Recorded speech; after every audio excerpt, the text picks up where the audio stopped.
Welcome to Toffee TV. It is the Premier League show.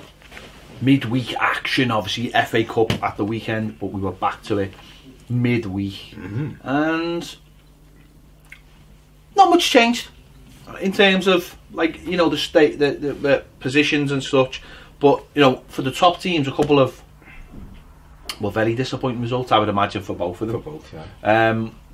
Man City went to Newcastle Tuesday night, big chance to get it back to a point, with Liverpool playing the next day, put the pressure on them a little bit. 1-0 up in 24 seconds and got beat.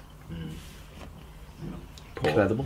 They were poor. I've seen obviously the highlights, but I've watched the last 12 minutes, I think it was, after our game finished, and they were running into each other and falling over. I think he tried to do, Otamendi, I think it was, tried to do a Cruyff and just fell over, and you're like, you're getting beat. You know, at that stage it was 2-1. But they had a lot of chances before that, though. Silva had one off the line. They had one disallowed, which was crazy. Did you see it? I think Kevin De Bruyne took a free kick. Yeah. And because the referee hadn't decided to blow his whistle, he scored. Aguero scored, and then he booked Kevin De Bruyne, and it's like, it's pathetic. Newcastle, the advances was with the attacking team. I thought Newcastle obviously equalised through Rondon and then got a penalty, which was stupid. Fernandinho trying to play football in the box with 3 men round them, doesn't see someone behind them and takes him out, and Newcastle win the game. And see, this has always been my worry with City. I just think that, seeing games like that, if you're 1-0 up, the amount of chances they had afterwards and they weren't taking them away, it was almost like, oh, it's alright, it'll come. And it's that thing for me. It's called the Everton syndrome. It is. It's that thing with me for City, and this is why I don't think they'll win the league, and this is why I think Liverpool will win the league, is that it's seeing out those games. And, well, I think Liverpool, with the advantage they've got, can see out those games a lot better than Man City can. And Man City will lose more games this season because of that. You know, Pep going into the game said we can't really afford to lose any more games, and then loses that game. So it's that ability to just shut up shop, and I don't think Man City have got that. And I think that's I'm not saying it's a massive problem for them, but I think that's going to be the difference. Especially when we beat them 5-1 next Wednesday. So everyone's discussed. Because of course we all want Everton to win next week against Manchester City. Good. Everton to finish high. What I would say is I want Everton to win. If Everton didn't win, it wouldn't be the worst thing in the world. That's all I'd say. No, you're right. They were 1-0 up, and they should have put the game to bed. And I've just said the Everton syndrome, because on a much shitter level, we do the same kind of thing. When we've got ahead, we never put the game to bed. Something that Liverpool have been doing. Obviously this week was a little bit different, but they have been doing regularly all season. It's something Manchester City did do last season, and when City are at the best, it's what they do. They go bang bang and you're 3-0 down after 20 minutes or something, the game's over. Lately, in certain games, they haven't been doing this. It's been have an extra pass, have an extra, you know, Crystal Palace, just before Christmas, when it really did swing. They were winning 1-0, they were in total control, they were trying to flick it in and back heel it either. Next minute, 3-1 down. And they couldn't get themselves back into the game, and, you know, losing. Newcastle, I mean, you got to give credit to Newcastle. He's very good at, I know, but he's very good at, he's made them stay in games, hang on in there, and they've done it quite a lot. They hang on in there. They're not a great side, but they hang on in there. They're well drilled, well disciplined. And like you say, they came up and got the rewards the other night for hanging on in there when, at a time when City were in total control. Yeah, and then obviously the next night, Liverpool are at home, and everyone's thinking, well, Leicester won't really be a contest as such. But lo and behold, you know, it's a 1-1 draw, and Liverpool probably will come off the pitch thinking, well, they won't, because they're not like that, are they? No. But you know, people watching them will go, Leicester actually had the chances to win it, which they did. Liverpool looked tired, a little bit, ring rusty. Maybe that's more. That's probably I mean, I think that might be what it is. But, and obviously Klopp comes out and talks about the pitch because it had snow on it. I mean, it had snow on it for both sides. I thought. No, I didn't. It only affects Liverpool. Okay. Same as the width of the lines, the grass, the wind. The wind, yeah. The VAR stuff. It only affects Liverpool. It doesn't affect the other team. But Liverpool probably should have had a penalty, which is really ironic that they probably should have and didn't get it. But you know, what comes around goes around. Which the one when he ran into Maguire? No, the one where you haven't seen enough of the highlights. I mean, it's just poor preparation on your behalf. Well, it is, but Musa basically takes out Mane, and it was a penalty. And it was a penalty. I seen Salah's dive. Yeah, again. no, this one he takes his heel as he's about to shoot and he pushes it wide, and it does look a pen, but you know, as I say, what comes around goes around. Exactly, you know, they were given 3 or 4 soft penalties, which has won them games recently, so it does, but at some stage it'll bite you on the arse. It's interesting though, because Liverpool, I mean, it's gone to 5 points. But Liverpool will be disappointed. Liverpool will be disappointed that it hasn't gone to 7. Man City will obviously be disappointed because they could have got it down to 1. And then with playing a game more by this time next week, could have been top of the league and maybe psychologically could have turned things round. City still could be top of the league. Well, they could. They could.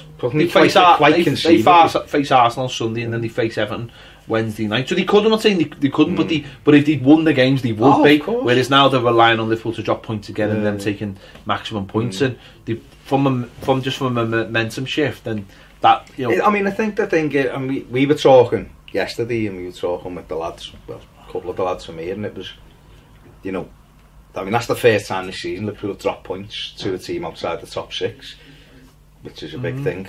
That's the first time they've dropped points at home.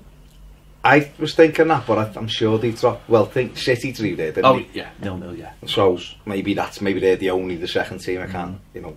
But when you think back to when I look at Liverpool, you look at the run they've been on, I mean, incredible run.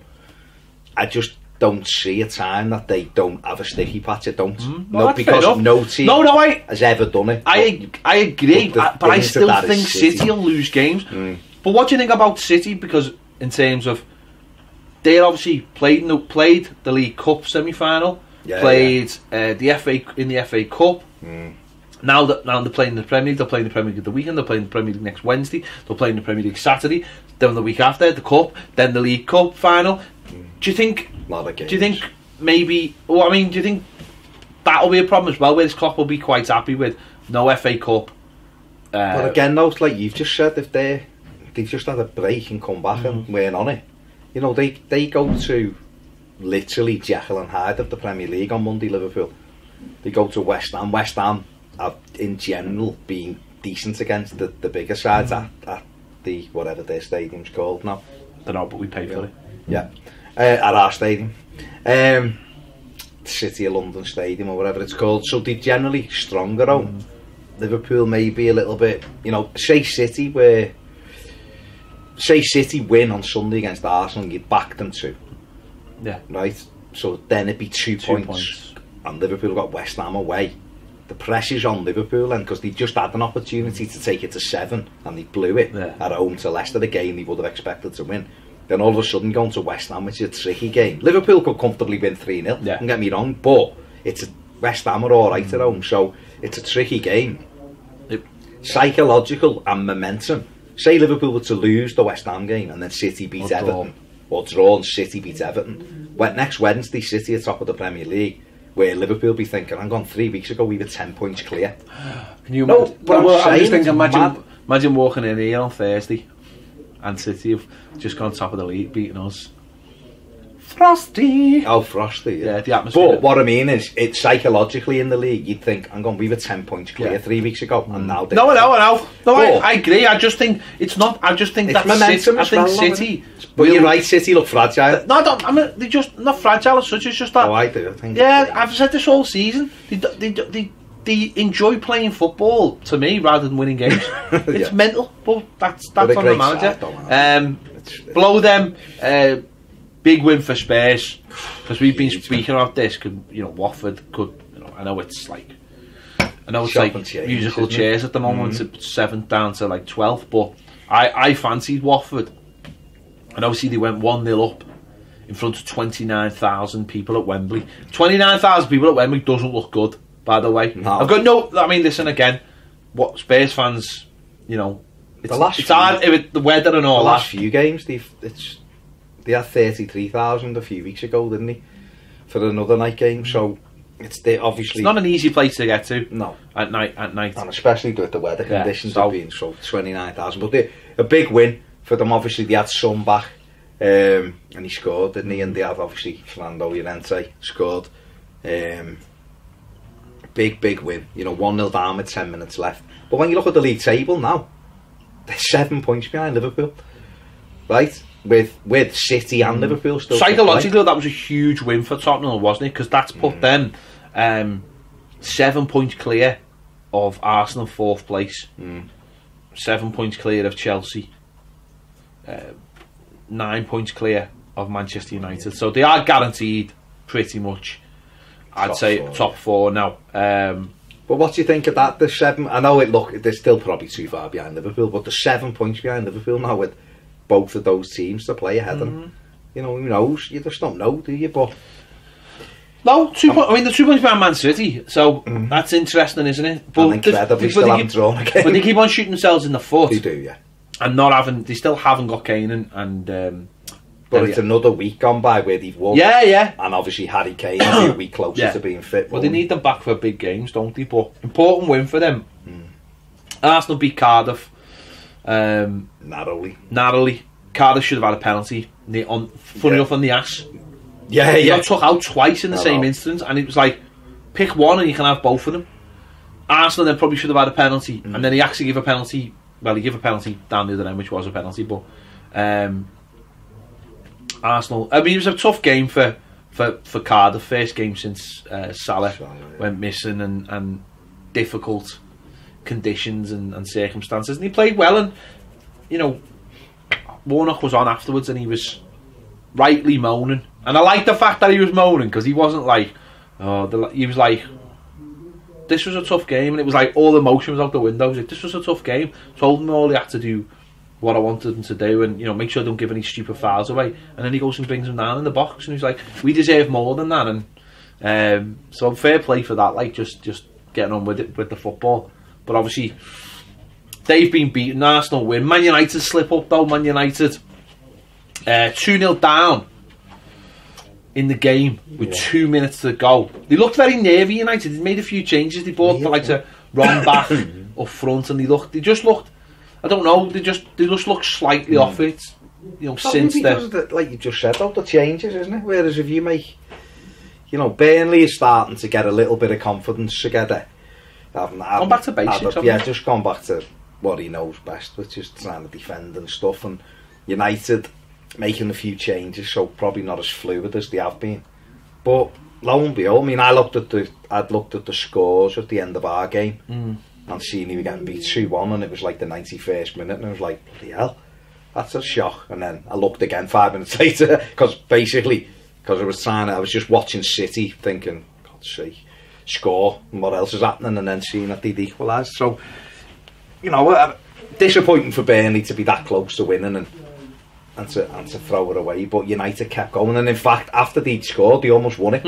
They'd done it, and a little bit like what Ferguson's United was like early, is that they get that goal and then all of a sudden they get another one and then they nearly win it, and you're thinking, where's that United been? Because if that kind of United would have to be fair to Marino, that did happen a few times where he got the comebacks, but I thought it was Solskjaer's first game he's not won, but I thought, what a way to not win your first game by being 2-0 down the last couple of minutes. Very sort of Man United during, like you said, Ferguson and Solskjaer's period. So for them, it's a disappointing result to consider in the fact that Arsenal have won, so they wanted to keep up with them. But Chelsea go to Bournemouth and get beat 4-0. And Man United, if they'd won, would be on the same points as Arsenal and Chelsea for that 4th spot. I mean, if you look at, just before we get on to Chelsea, you're talking about Solskjaer, you're talking about Manchester United's run. Sorry, talking about United, the winning run coming to an end, but the amount of points they put on the board since he took over will have far exceeded what he would have had in his head. Because they've had a couple of big games. They've won at Arsenal, they went to Spurs and won, You know, they've really been competitive and he got them up and running. He didn't look like capable of winning 2 games when he took over on the run. Yeah. So to win 9 on the run and then obviously, but even this one, the 2-0 down, they don't get beat. So even though it's a bit of a, what we could have won, they'll stand back and go, well, he's been in charge for 10 games, he's won 9 and 3. And they've got the momentum, haven't they? Where they've got the momentum. Arsenal look inconsistent. Chelsea are a weird side, aren't they? I mean, you know, they've gone to Bournemouth there, and you know, it's more Jacqueline Hyde side. Bournemouth. Did you see the stats though? I seen the score and I thought, bloody hell, they've been spanked there. Went on and looked at the stats. For Chelsea, like 68% of the ball, 640 passes to Bournemouth, 200. Bournemouth had 11 attempts, Chelsea had 12, and they both had 7 on target. And Bournemouth win 4-0. That's just football. I know, but I'm just saying it's mad, isn't it? Because I thought going on it'll be like 15 shots to 5. Chelsea have been battered because I didn't see any. I think Chelsea had a lot of the ball in the first half with a few chances. Boric made. I didn't even know Arthur Boric was still at Bournemouth. By the way, he made a couple of really good saves, really important saves. Kept them in it. Kept them in it, and then second half they probably just come out. Bournemouth are a good side. They're a weird side, aren't they? They're very strong there. They're good when it clicks. Until he played for Liverpool. Pace wise, they had them all over the place. They got Josh King, haven't he? But when he's on form. Brooks though was the difference. Yeah, Brooks was brilliant. He was brilliant against us in the first half. He played between the lines as like a proper split striker, number 10, and the amount of times he got the ball and just ran and without no fear, or just played the pass like a proper number 10, or played the pass into the right area again. Not even he played this one. It was like he played it. He was looking, he was going facing that way, and he turned and played it. And he basically played it to the penalty spot, anticipating that a player would be there, and he scored. And it was things like that, and his own goal was brilliant. And he was one of those performances that you looked at him and went, someone big is gonna take him. And I'm disappointed that Everton never went for him for 12 million quid for a player that's from Warrington, for a player that was on City's books till he was 16. For a player that Everton looked at for the under-23s, and maybe it was just the wrong summer with everything going on at Everton. Maybe it's just the wrong time. But he's one of those players now that you just think, I wish we took a gamble on, because when he leaves Bournemouth, he'll go for, if not 3 times the price they bought him for, more, because someone big will look at him, because even though he looks slight and he's baby-faced, he's so intelligent, such an intelligent footballer, and the way he plays between the lines, it's hard to find that intelligence. And the player he reminds me of as an Evertonian is Kale. So much like Kale. But better footballer. Better footballer. I mean, we'll see how much of an impact he actually has. Yeah, no, I didn't. Yeah. I don't mean. I mean a better player. I mean technically better. Because Timmy, you know, I one of my favourite Everton players. Absolutely love him. But technically, he wasn't brilliant. Timmy, he was competitive. He was wonderful in the air, and he had a big turn up every time. But he had a nous, and his nous, and he had that nastiness, and that made him almost better than what he was. But Brooks' intelligence on the ball is, when he picks the ball up, he knows exactly where he wants to go, and he's got good, I wouldn't say like quick feet, but he's got the ability to manipulate the ball really well. So the fact that if you touch him, good. I mean, look at when he played against us, and he did that little swift switch of the feet on Bernard, and you looked at it again, and he doesn't do it that fast. It's just that the player wasn't expecting it, and the way he does it gets him a foul. He wins the foul, has a little smile at the crowd, and gets. I love that. I love that. Like, I know you're gonna kick me. I know you're gonna kick me, but it's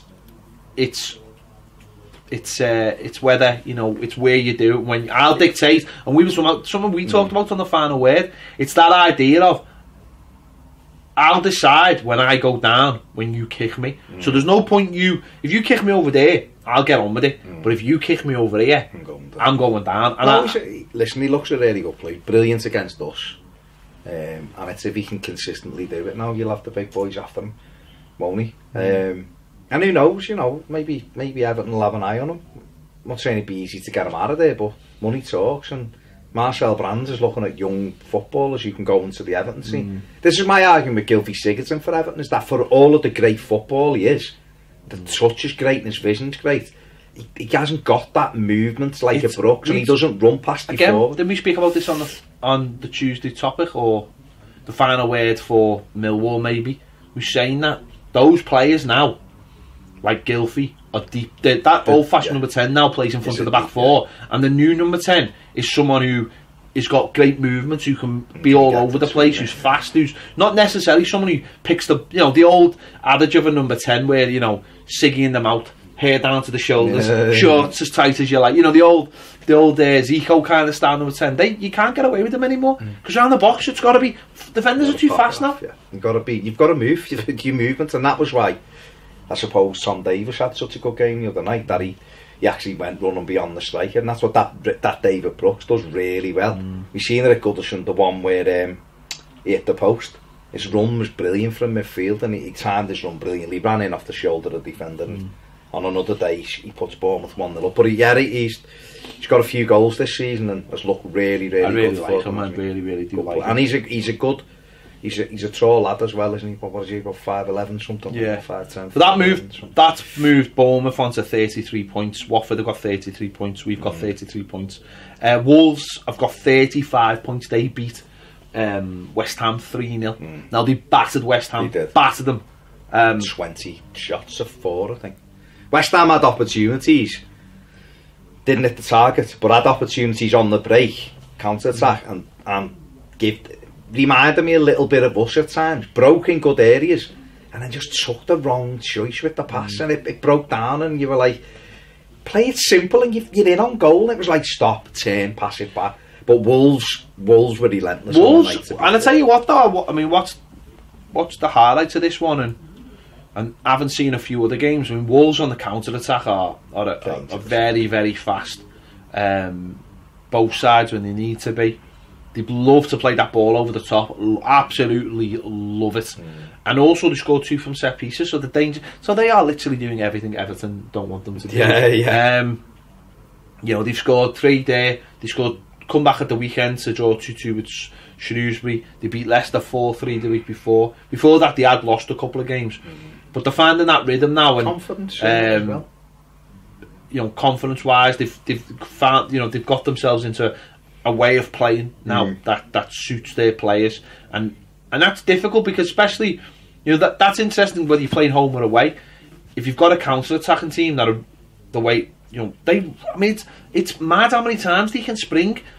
Like, they've got pace to break all the time. But they've got, in Neves, they've got someone who can deliver that long ball to almost to perfect, like a quarterback. Well, like Beckham used to do it when in getting old, like for Real Madrid, when he dropped back into the middle and he played them areas. Is that you've got that ability to it, a long ball, and you've got to run around the back. It's so difficult unless you sit deep to cover it. That's the problem, isn't it? Because if you do sit deep, then you're allowing them to come on the other way through ball possession. That's really difficult to play. It's not impossible, of course it's not. But the likes of Huddersfield who beat them, when Huddersfield beat them up there, that's all they did. They just sat deep and hit them on the break. And you know, Aaron Moy come up with a couple of big goals for them there. But the same when Leicester played them the other week. Leicester did 2 down after 15 minutes off set pieces, and then Leicester just started going at them, leaving the back door open a little bit, but also having a lot of chances themselves, and you know, it ended up being 4-3 in the end, so with really a Leicester mistake as well, arsing about with the ball, and he kicked the ball poor away. Play, poor management, poor game management, wasn't it? But you know, like I said on our preview show for the Wolves game for us, is that they'll come and they'll be open, because they are open, so we'll get chances, but they are dangerous. Wolves have got 35 points now. Funny enough, they're in 7th, aren't they? They've still got a minus goal. They're in 7th. 10 points behind Manchester United. Everton 8th at the moment, 33. Watford 33. Bournemouth 33. Leicester 32 with their point. West Ham 31 in 12th place. Let's talk about the teams around the bottom. And the next team in the list, is Brighton, who went to Fulham 2-0 up. Early on as well. Doing well. Conditions weren't great for the game. Klopp would have been absolutely fuming at this one. I mean, would have absolutely hated it. Glenn Murray 3rd minute, 17th minute, and you're thinking something not happening. Well, I'd seen the score at half time, and it was 2-0 to Brighton, and I thought, that's Fulham gone. Losing at home to Brighton. I mean, no disrespect to Brighton, but you're at home, and Brighton are not that far away from you. You're thinking that they've got to win that game. And then I checked the full time, and they turned it round. Yeah. Incredible. They scored 4 in the second half. They ended up with 24 total shots. Fulham, 8 on target, 9 off target. 62% of the possession they ended up with. Second half, blitzed them. They were just relentless. They were started getting the ball up to Mitrovic. He was holding it up, and then they were playing off him. He's an old-fashioned striker, isn't he? Mitrovic is an old-fashioned 9. He's not pacey, but we've seen it when he come down to Goodison. He was a handful, wasn't he? Because he jumps into your centre backs, he knocks them everywhere.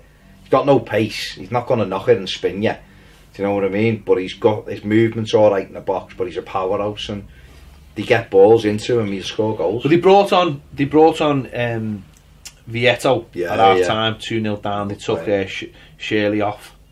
Shirley Valentine? Yeah, they took Shirley Andre Shirley. And within a couple of minutes, Chambers scored a wonderful half volley. Beautiful it was. Just one of them where the left foot doesn't move, but the right foot and your whole body pivots and swings, and he put it in top bin. And they just got the momentum going. Mitrovic then scores on the 58th minute. He scores on the 74th, and then Vieto scores on the 79th. But loads of the goals, what I loved about them were, loads of the goals were like 2nd, 3rd, 4th, part of it. Cross comes in, headed away, someone smashes it in, it bounces out. They were relentless, they just wouldn't. But at 2-2 actually, the Fulham keeper though makes a brilliant save. Again from what's his name, we could have had a hat-trick. Glenn Murray. It was a great header and great save. Yeah. But Fulham just kept on going, and you just wonder, whether they've only got 17 points. 17 points, they're still 2 points behind Cardiff. Who are 2 points or 3 points behind Southampton. But you just want they've got minus 28 as of Huddersfield, who obviously got beat by us. You just wonder, a game like this. I'm sure they've done that this season. I'm sure they scored 4 in the second half this season already, early on. Pretty certain he did. Or Ranieri's first game or something, he had a comeback win. But that's what he is. He's a good manager, isn't he? If you listen to him and play the way he wants you to play. If you do what he says, generally, he's a decent manager. And they're just still too open. That's a game against Brighton, who don't score that many goals away from home, and he conceded 2 after 18 minutes. And like you're saying, the keepers have to make it work. But what they did do, though, is they're up against Dunk, and you're up against Toffee, and Mitrovic bullied them. I think the second goal, it was header, and he really wanted it, and they were complaining that he'd fouled them, but he really wanted it, and you just think, it might be too much to catch. But Burnley, even though they've had a good run, are on 23 points, so that's 6 points. So that's a couple of wins. So Burnley are far from safe at the moment. And Southampton are vulnerable. Well, they've only got 23. Exactly. So they played Palace. Palace now. Newcastle have got 24, 14th place. Brighton have got 26. So there's a gap, and then there's the gap of 5 points. This Southampton Palace game, Zaha scores, and then they equalise. But have you seen the Zaha sending off? I haven't seen. I've seen the thing, but I haven't. Zaha, right? Well, Zaha, obviously, he's got this chip on his shoulder about being about being fouled. So he's been took out a couple of times, and he gets taken out, and it was exactly the same as how the Millwall player took Richarlison out. Exactly the same, right? Yeah. Properly took him out. Just took him out. Didn't even give a foul. Didn't give a foul. So it was honestly, but it was shocking though. Honestly, it was a really bad foul. No, but regardless of anything else, right? It was a really bad foul. I'm listening. And Zaha, he was obviously wound up. He's obviously had to deal with a lot of this. I think he's the most foul player in the Premier League. So he's had to deal with a lot of this. They get a throw. The lad who just took him out is taking the throw. Is winding. He's walking over, going, you know, what do you think you're doing? Blah blah blah. The lad's basically blowing kisses to him. Tends to throw the ball at his face as well. Yeah. Who is it? Oh, what's his name? Who scored? I think it was Ward-Prowse. Ward-Prowse. He just shaked off. Pretended to throw the ball in his face, probably winding him up. In the end, he just snaps, pushes him. Referee gets him, books him. So he's getting booked for basically complaining that he'd just been kicked up in the air, which he had. He had. Listen out, Zahara Goodson was a shitbag. He really was. But I'm sick of seeing this. I'm sick of seeing refs letting players. We've seen it with Richarlison, and we know, we've said it ourselves. Richarlison needs to learn when to go down and when to stay up, because you don't get the benefit of the doubt then. And maybe Zaha's got to do the same thing, but the referees can't be letting shitbags getting away with kicking players all day long. No, that's yeah. So Zaha then does the old back to the ref. Ref can't wait, pulls out the red card, books him. But Zaha kept on doing it, and this was the thing, he just kept on going, well done, well done, well done. So I don't know if there's going to be any further punishments, but in a way, I felt like, you know, Zaha, nice one for doing that, because the ref was just, he'd fallen for Ward-Prowse. Ward-Prowse had just wound him up, but I'm thinking, you shouldn't be getting wound up by a shite like Ward-Prowse. No. You're miles better than them. In fact, you're miles better than most players in the Premier League, but you need to learn that you're going to... But this is the other thing that winds you up. So I'm watching on Match of the Day, and Shearer's having a go with Zaha, and Lineker's having a go with Zaha, because he's like, take it as a compliment. And it's like, how can you take it on a compliment when they're kicking shit out of you all game? How can you, like... And I just... listen, I will have a go with Zaha for some of the things he does, but on this particular one, I thought it was just terrible. Why not have a go with the ref? Well, what did Hodgson say? Hodgson was just being the he made a mistake, and he came out with a big apology afterwards, Zaha, anyway. But why are the pundits not saying what? Why isn't the ref? Not someone protecting a player, by the way. This is not like saying, oh, you should never foul him. But that for that incident, why can't someone just say, why didn't the ref see that was a foul? What it was? It was one of them when he comes across him from the side. So Zaha ends up basically on the side of the pitch, just like Richarlison's. It can be nothing but a foul, nothing else but a foul. I think the problem you've got with Zaha is he's a diver, and he's probably, it's a toss up between him and Salah, who are the biggest divers in the Premier League at the moment, and then Richarlison's trying to come up on the outside, right? And so if you're, I know what you're saying, and I'm going to go on to that bit in a minute. So what I'm saying to you is, if you're a referee and you see him going down all the time, like Richarlison does, the times that he is it, a lot of times you don't get free kicks for it. That being said, it's pathetic how the aggressor gets away with it because of a reaction. Now I can go back to Bournemouth away this season. It fucking pissed me off that day when the Richarlison got sent off. Literally, he shouldn't have put his head on the lad. Of course he shouldn't. But that shite talk, Smith I think it was, started the whole thing. The whole thing. So if you're going to send Richarlison off, you should have sent Smith off. So if you're going to send Zaha off or book him, you should have booked Ward-Prowse. Because it's people, these people, you can't say out of compliment they're kicking you to wind you up. Fucking no. If he's kicking me, then do something about it. If I'm diving, book me. Book me. You know, and that's where Zaha has come up short, and that's where he's got to reevaluate his life. He's 20. I wouldn't say life. His life's alright. I've seen him in front of a couple of Bentleys last week. Yeah, so he's alright. No, but he's 27, right? And he's playing for Crystal Palace. And like you just said, it's a lad who's got loads of ability. He really has got a lot of ability, right? But he's going to be hindered by the things that he does on the pitch, like the diving. It's stopping him being. You see, I think, do you think that I've seen some bad tackles on in this season, right? Some really bad. Yeah. And I think it might have been the Huddersfield. Oh, that was a horrendous one. Which was just horrible. That's what started it. Right? But it's no more than what Richarlison gets. And it's no more. So what the referees have to do is decide. And this is where like FIFA and UEFA changed it, is like you're trying to protect players. Like, now I'm not someone who goes, you shouldn't be able to tackle. Because I don't believe every tackle's a booking, which some referees kind of do. Every foul isn't a booking. right? But if you've got someone deliberately kicking a player to the point where you're winding them up, you have to do something about that early on. So if you see Wilf Zaha getting targeted and you think he's being fouled, if you don't think he's fouled and he's dived, go over, stand him up and go, you're getting booked because you've dived. And then that takes away his ability to do that for the rest of the game. Same with Richarlison, or the same with Momo. If he's fallen on the floor, don't give him the benefit of the doubt. Speak to him, say, come here. Or you can even speak to him and go, if I see you do that again, you were getting booked because it's simulation. If he goes like that in a big mad dive, book him by all means. But the caveat to that is you have got to protect these players, Pet, because I agree. You want to see your player pick the ball up and run up people. If you've got shite talks like Ward-Prowse going over the top on them, or I'm not saying he did that time, but we've seen it enough times. What I don't understand is is that, and this, I don't know whether VAR will sort this out. I really don't.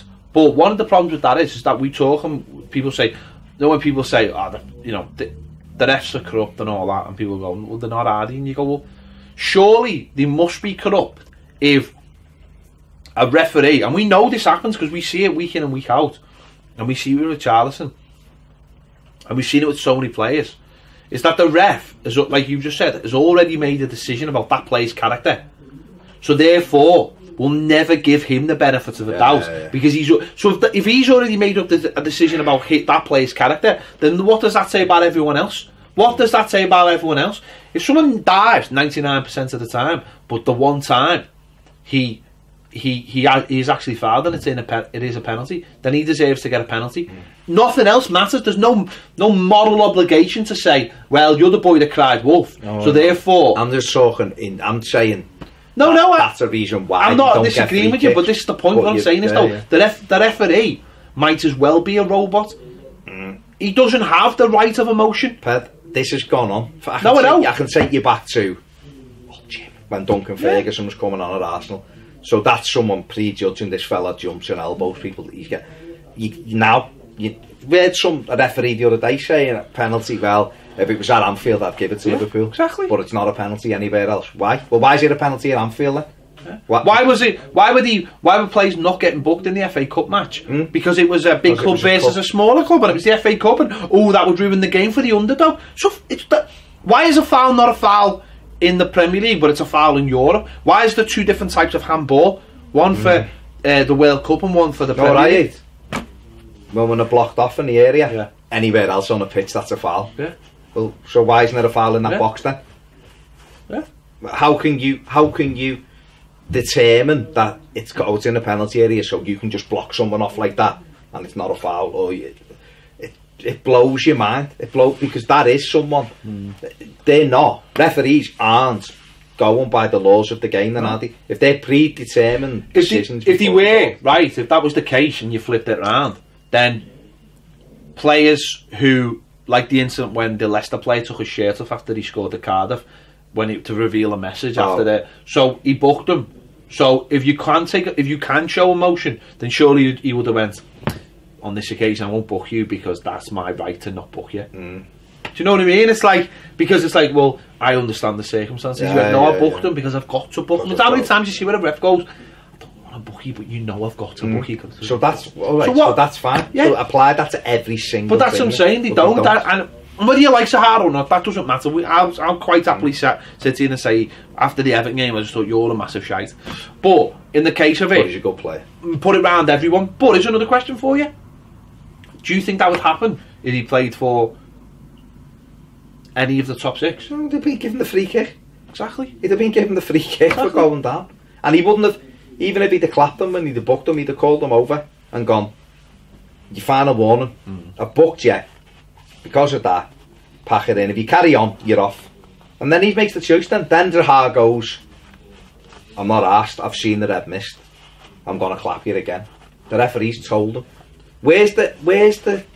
It's the same with this, mate. It's the same with the players booked, right? And then they go in for the next tackle. Fucking refs are like that with some people. Or it's like... They can't wait to get the red card. And you go, hang on, what happened to come here, dickhead? Or the other way round is when someone does a really bad tackle in the first minute of a game, and the ref goes, it's early on. Well, yeah. I can't book you. Why? We mentioned Huddersfield, we probably should talk about Huddersfield, not so much Everton, but Huddersfield in a minute. But the Seamus Coleman incident, which I mentioned on the final word, because he jumped, the lad was late. Coleman cleared the ball, the lad took him out, he was late. Now, if Coleman would have just rolled around, or just had his head in the turf holding his leg, the referee would have booked him. But because Coleman jumped up, why is that not a booking? Right? Now that's fine if the ref goes, he was a little bit late. Right? No, hang on. No. If the ref goes, he was a little bit late, it wasn't, he didn't try to do him. It wasn't a malicious tackle. Fine. Cheers, ref. All right, fair enough. You've showed some. Tosun does the same. He books him.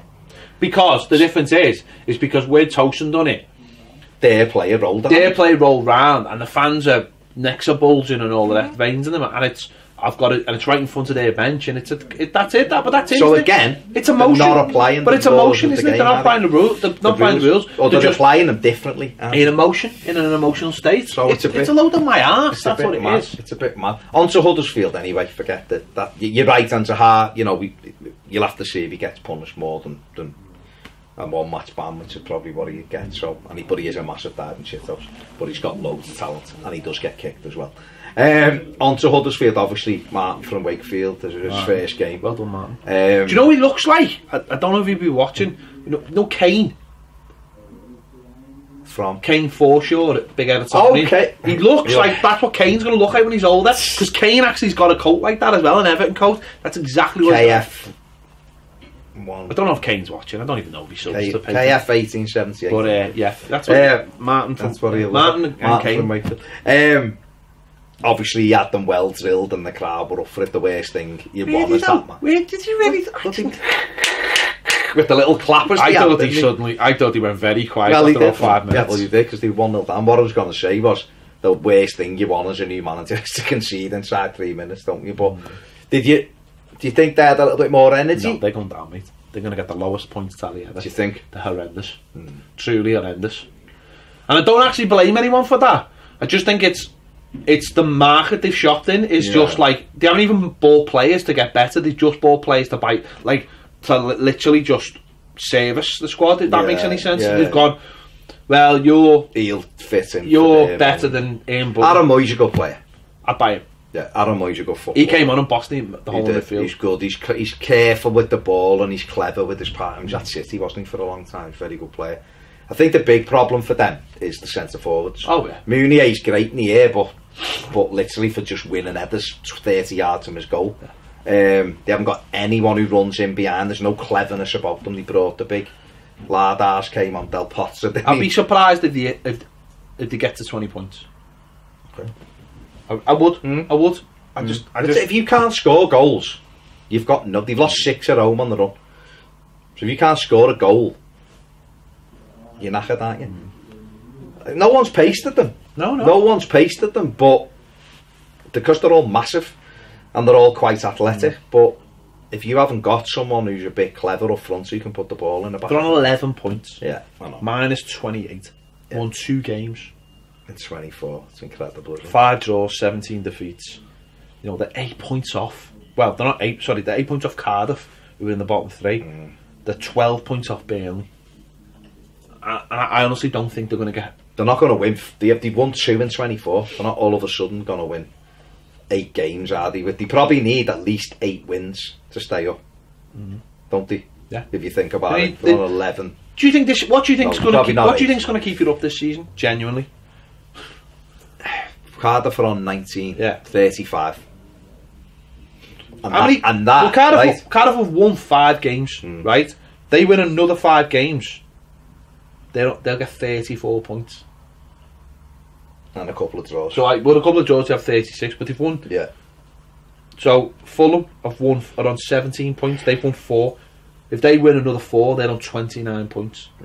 35 points, I think. Do you honestly think it's going to be that high?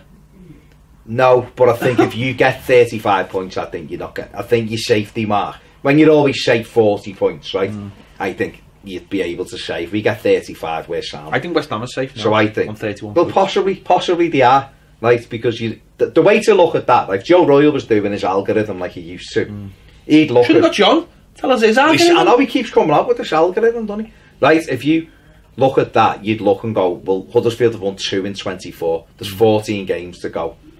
one more win, they'll get. But even if they won 4 more, even if they doubled it, that would get them 23 points. Yeah, so they're gone anyway. But what I'm saying is, though, if you look at a team and you go, well, hang on, you've won 2 in 24 games, so there's 14 games left.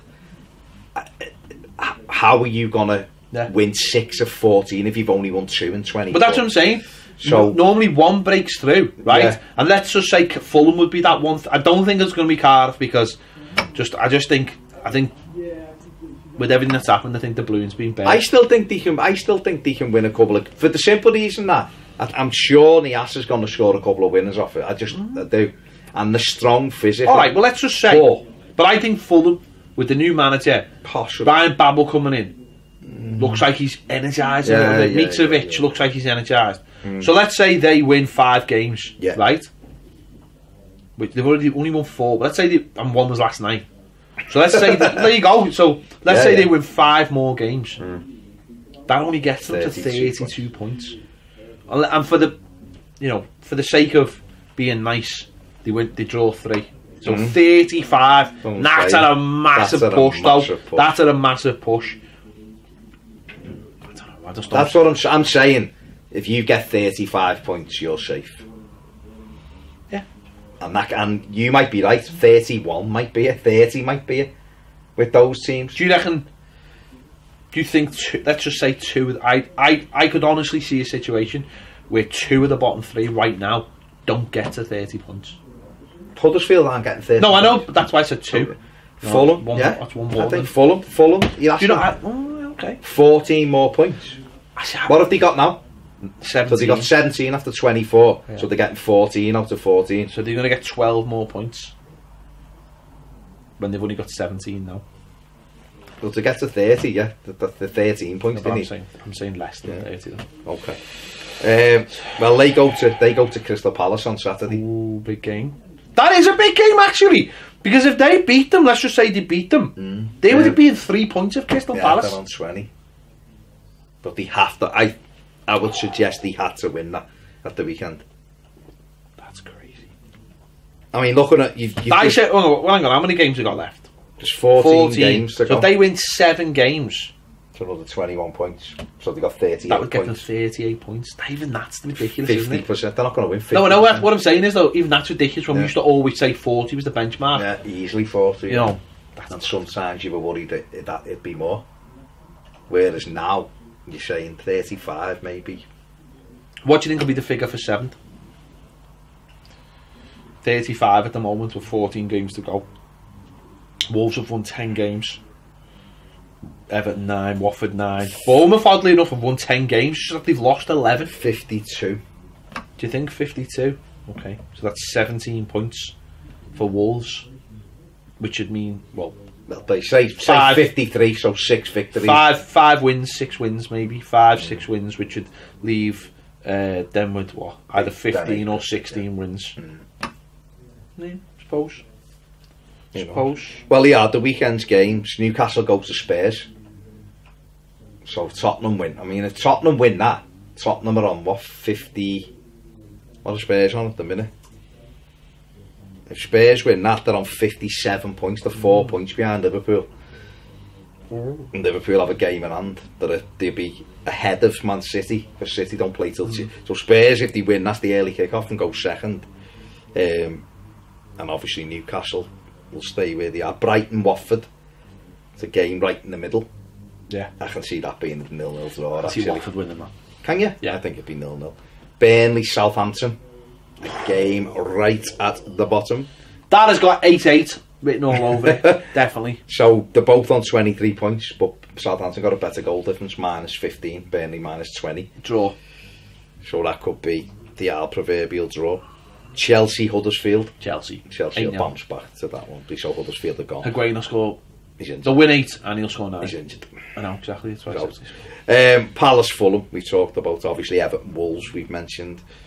Game right in the middle of the table. Cardiff, City and Bournemouth. You'd expect Bournemouth to win that, but you would. Cardiff at home, tough game, emotional day, and Bournemouth are very much like that. It will be an emotional day. Did you see the Cardiff fans who gone to Nantes last night? No. took a big banner saying we never seen you play, but you'll be a Bluebird forever. Big thing. And sad. Yeah, quite sad. Sunday, Leicester, Manchester United. That'll be a tough one for That's United. a tough one. Because Leicester are... Well, anyone 7 I to still 13th. think that's a draw. 7 to 13th is mad. Although, you know, I could easily I can see United batter rolling them over. City, Arsenal, obviously, on Sunday. Come on, City. And then... Come on, City. Yeah, 100% come on, City. And then, obviously, West Ham, Liverpool on Monday. Come on, West Ham. West Ham. Just at the moment, as we're recording this, obviously, it's deadline day. It's deadline day! And nothing, Yeah! Nothing's really happening. That's why we're sitting on the couch and we're not at Sky Sports. There you go.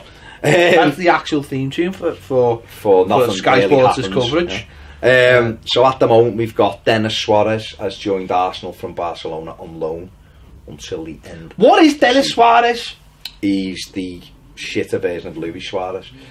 Now he's a midfield player. Yeah. No, I don't know what I'm saying. He's been around for a while. Was that City? That's City. But Barca linked with Everton when Martinez was the manager. When we first got in bed with Barca and Delafeu, and we were linked with Adama Traore and all of those.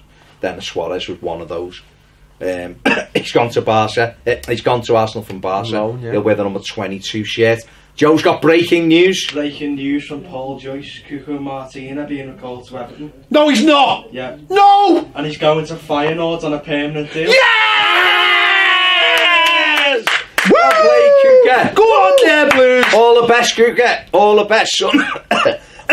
Right. Get it on our socials. Well in, Joe. Right. Manchester United. Big news out of there so far is Marouane Fellaini's gone off to China, and Anthony Martial has signed a new 5-year deal. It was, you know, a few months ago, Mourinho was looking like he wanted to get rid of Martial, and there's been a big change there. Southampton, Charlie Austin not being allowed to go out on loan. They want to sell him. Burnley. It's a Crouch. Sam Vokes to Stoke and Crouchy back. Yes. That's definitely something to do with his podcast. It's got to be. Or there's a contract in his marriage that his bird has to be a Premier League wag for a certain amount of time. Certain amount of time. And I think that contract now was just about to be up, and he's gone. He's throwing the clause in there. Do you know? Not like wrestling fans with like the Money in the Bank.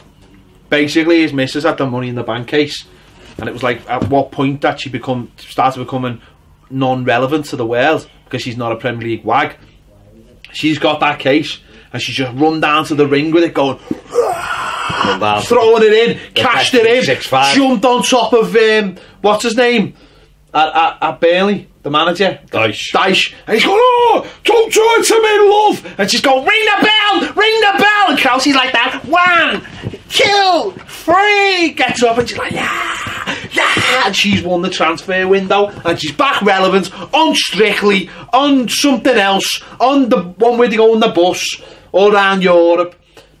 She's won the lot. She's won transfer deadline day. The way we won the last transfer deadline day, she's won this one. Cashed it in. Everyone's a winner except Sam Vokes. Sorry, mate, you lost out. That's how you make. See, you did that on Sky. Transfer deadline day, be boss. Would be boss. I mean, you've got some kind of yellow on, so you are adhering to it.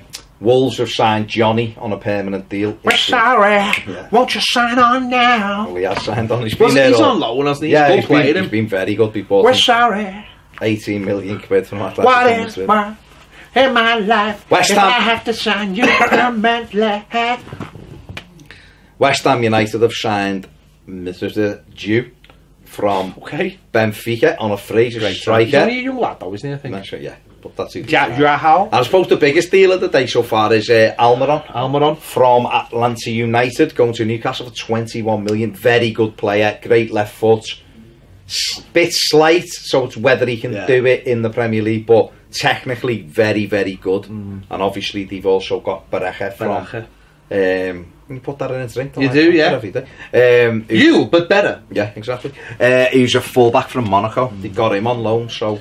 He did say if he didn't sign anyone, he'd go. And also, Shearer was saying, you know, it's the old season ticket time as well. Of course, yeah. You spend the money and get someone in. So. What about Fellaini going to China? Do you think that's a waste? Yeah. 100%. Because he can still do it. He still done the job for us, but he can still do the job in the Premier League. He's still a handful in the Premier League. It's horrible, isn't it? He's big, gets goals, and but some of the stories going around about him is more than a handful. Well, hey!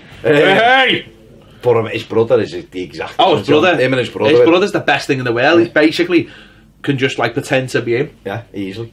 I'm man for later. Come home to me. But it's one of. Well, do you think it's a waste? He's on 31. Yeah, I do. I'll be honest. For the right sort of money and stuff, I'd have had him back at Everton. Would you? Maybe on loan for the rest of the season. So I don't know. He can do the 2 roles though, can't he? He can play. He can play like both Ronnies.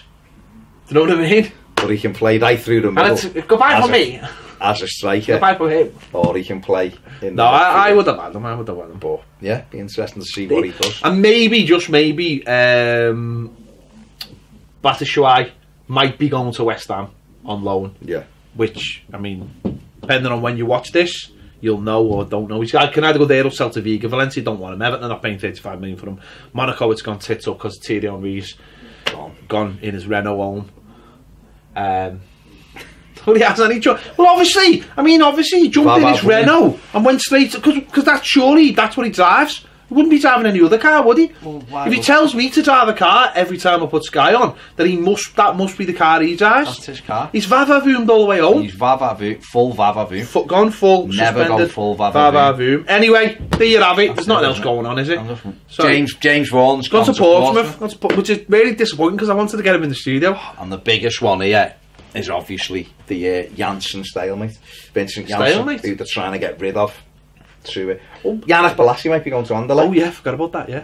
Dear Avi, thank you for watching the Premier League show. As ever, it's good. We enjoy it. Let us know. Give us feedback. We'll see you later.